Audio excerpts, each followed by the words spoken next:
चलिए जानते हैं आज की देश और दुनिया की सिलेक्टेड काम की और महत्वपूर्ण 50 बड़ी खबरों को सिर्फ 10 मिनट में। पर अभी तक आपने इस वीडियो को लाइक नहीं किया तो लाइक कर दीजिए। मोदी सरकार की 8वीं वर्षगांठ को भव्य बनाएगी बीजेपी। प्लानिंग के लिए मंत्रियों नेताओं की आज दिल्ली में होगी बैठक।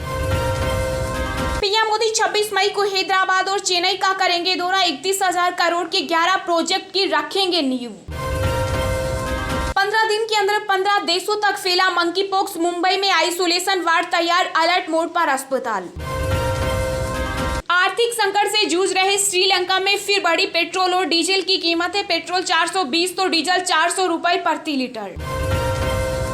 अमेरिकी राष्ट्रपति जो बाइडेन ने कहा, क्वाड कोई सनक नहीं। यूक्रेन पर रूस का हमला सिर्फ यूरोप का नहीं बल्कि वैश्विक संकट। महंगाई का डबल डोज, इस साल भी महंगे होंगे सभी कंपनियों के प्रीपेड प्लान। 12% तक बढ़ सकती है कीमतें। देश में 13 करोड़ लोगों को मानसिक समस्याएं। विशेषज्ञों ने कहा, मेंटल हेल्थ को लेकर जागरूक होने की जरूरत। अयोध्या में श्री राम मंदिर में 1 जून से शुरू होगा गर्भगृह का निर्माण। सीएम योगी रख सकते हैं पहला पत्थर। कांग्रेस नेता राहुल गांधी बोले, देश में बेरोजगारी ने रिकॉर्ड तोड़ा। 45 करोड़ लोगों को नौकरी की उम्मीद नहीं। टोक्यो में क्वाड लीडर समिट की बैठक में बोले पीएम मोदी, क्वाड समूह ने विश्व स्तर पर महत्वपूर्ण स्थान बनाया। आईडीएफसी फर्स्ट बैंक दे रहा छोटी जमाओं पर बड़ा मुनाफा। एफडी पर बढ़ाई ब्याज दरें। टोक्यो में अमेरिका और भारत के बीच हुई द्विपक्षीय वार्ता। पीएम मोदी बोले, दोनों देशों के बीच एक विश्वास की साझेदारी। असम में बाढ़ ने मचाई भारी तबाही। अब तक 25 लोगों की हुई मौत, हजारों एकड़ की फसल बर्बाद। केंद्र सरकार का जम्मू कश्मीर में आउटरीच कार्यक्रम। 20 जिलों का दौरा करेंगे 70 केंद्रीय मंत्री। चुनावी रणनीतिकार प्रशांत किशोर ने कहा, अगले 20 से 30 साल तक बीजेपी के इर्द गिर्द घूमेगी भारतीय राजनीति। यूनियन बैंक ने ब्याज दरों में की बड़ी कटौती। अब बचत खाते में जमा पर कम मिलेगा मुनाफा। पीएम मोदी ने लॉन्च की क्वाड फेलोशिप। 100 बेस्ट छात्रों को मिलेगा सुनहरा मौका।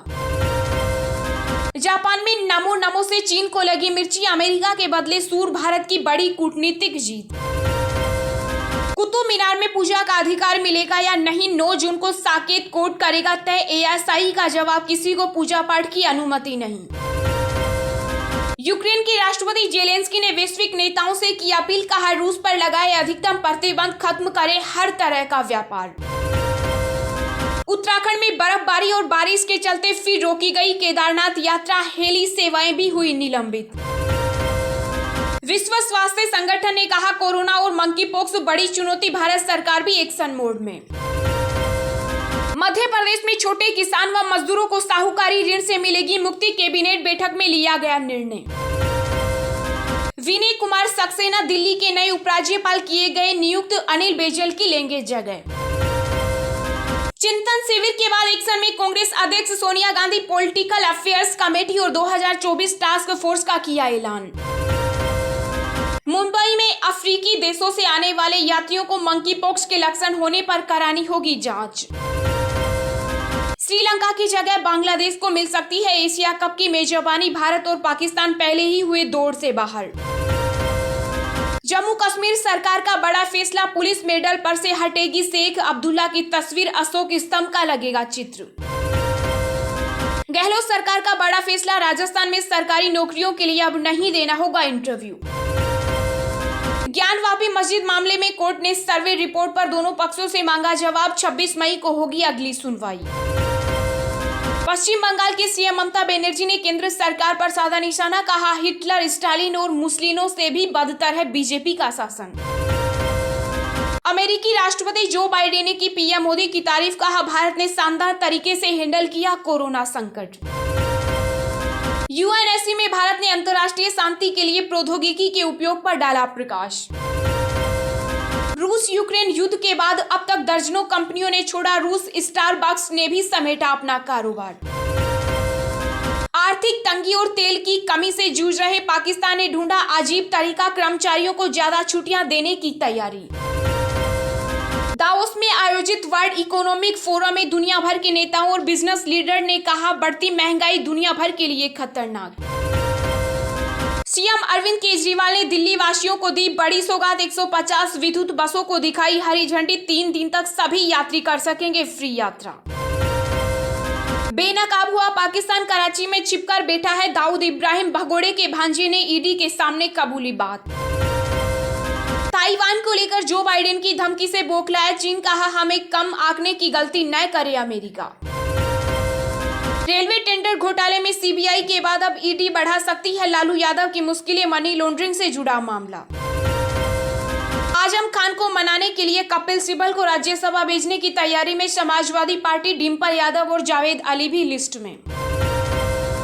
यूक्रेन ने युद्ध विराम से किया इनकार। डोनबास में रूस ने की BMP-T टैंकों की तैनाती। पोलैंड के राष्ट्रपति डूडा पहुंचे कीव। केरल के सीएम पिनरई विजयन का कांग्रेस पर तंज, कहा लोगों को बीजेपी में भेजने का सिस्टम है पार्टी। पंजाब के सीएम भगवंत मान ने स्वास्थ्य मंत्री विजय सिंगला को कैबिनेट से हटाया, कहा कमीशन मांगने पर की कार्रवाई। झारखंड के सीएम हेमंत सोरेन को सुप्रीम कोर्ट से मिली राहत। हाई कोर्ट को दाखिल याचिकाओं की योग्यता की जांच करने का दिया आदेश। ज्ञानवापी मामले पर केंद्रीय मंत्री SP सिंह बघेल बोले, काशी को भगवान शिव ने बसाया। उत्तर प्रदेश विधानसभा में चल रहे बजट सत्र के दूसरे दिन सपा प्रमुख अखिलेश यादव ने कानून व्यवस्था पर यूपी सरकार को घेरा। सीएम योगी ने दिए जवाब। पंजाब के स्वास्थ्य मंत्री विजय सिंगला की बर्खास्तगी पर सीएम केजरीवाल बोले, भगवंत मान पर हमें गर्व। इलाहाबाद हाईकोर्ट को मिले 10 स्थायी जज, सुप्रीम कोर्ट कॉलेजियम ने दी मंजूरी। देश में घट रहा कोरोना का प्रकोप। बीते 24 घंटों में संक्रमण के 1675 नए मामले आए सामने। 15,000 से कम हुए एक्टिव केस। महाराष्ट्र के पूर्व मुख्यमंत्री देवेंद्र फडणवीस ने भाजपा कार्यकर्ताओं के साथ औरंगाबाद में जल संकट के विरोध में किया धरना प्रदर्शन। कर्नाटक के पूर्व सीएम सिद्धरमैया का विवादित बयान, बोले मैं हिंदू हूँ, चाहूं तो बीफ खा सकता हूँ। ज्ञानवापी विवाद पर बीजेपी के दावों को ओवैसी ने दिया जवाब। मुगलों से की सम्राट अशोक की तुलना। उत्तराखंड से राज्यसभा सीट का चुनाव 10 जून को होगा, अधिसूचना हुई जारी। कर्नाटक विधान परिषद के लिए भाजपा ने घोषित किए उम्मीदवार। पूर्व सीएम येदियुरप्पा के बेटे को नहीं मिला टिकट। ईंधन की कीमतों में कटौती पर दिलीप घोष का ममता सरकार पर निशाना, कहा पश्चिम बंगाल में वेट क्यों नहीं घटा। अखिलेश यादव के बयान पर अखाड़ा परिषद के संतों ने जताई नाराजगी, कहा माफी नहीं मांगी तो कुंभ में उन्हें नहीं दिया जाएगा न्योता।